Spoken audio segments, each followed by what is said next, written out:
Friends, ಕೊಬ್ಬರಿ ಚಟ್ನಿ ಮಾಡೋದು ತೋರಿಸ್ತೀನಿ. 1 ಬೌಲು ಕೊಬ್ಬರಿ ತುರಿ, 1/4 ಬೌಲು ಹುರ್ಗಡ್ಲೆ, ಆಮೇಲೆ ಕರಿಬೇವು, ಕೊತ್ತಂಬರಿ, ಹುರಿದಿರೋ ಮೆಣಸಿಕಾಯಿ ಮತ್ತು ಬೆಳ್ಳುಳ್ಳಿ, ಹಸಿ ಶುಂಠಿ. ಇದಿಷ್ಟನ್ನು ಮಿಕ್ಸಿಗೆ ಹಾಕಿ ರುಚಿಗೆ ತಕ್ಕಷ್ಟು ಉಪ್ಪು ಹಾಕಿ ಆದರೆ ಕೊಬ್ಬರಿ ಚಟ್ನಿ ರೆಡಿ ಆಗುತ್ತೆ. 1 ಕಪ್ ಹಸಿ ಕೊಬ್ಬರಿ ತುರಿ, 1/4 ಕಪ್ ಹುರಿಗಡ್ಲೆ, ಹುರಿದಿರೋ ಮೆಣಸಿಕಾಯಿ, ಸ್ವಲ್ಪ ಕೊತ್ತಂಬರಿ, ಸ್ವಲ್ಪ ಕರಿಬೇವು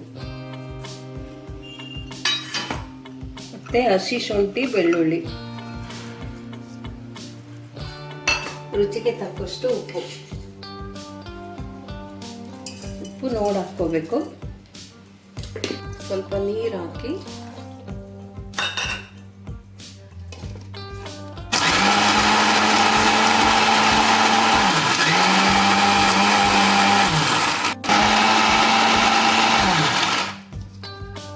ನೋಡ್ಬಿಟ್ಟು ಇನ್ನೊಂದು ಸ್ವಲ್ಪ ನೀರು ಹಾಕಿ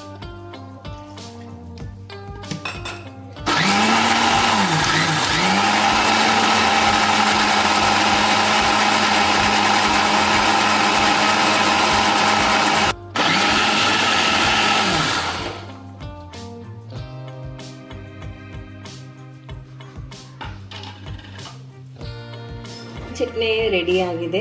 ಇದನ್ನು ಚಪಾತಿ, ದೋಸೆ, ಇಡ್ಲಿ, ಪಡ್ಡು ಮತ್ತು ತಾಲಿಪಟ್ಟು ಇವೆಲ್ಲದಕ್ಕೂ ಹಚ್ಕೊಂಡು ತಿನ್ಬೋದು. Thank you.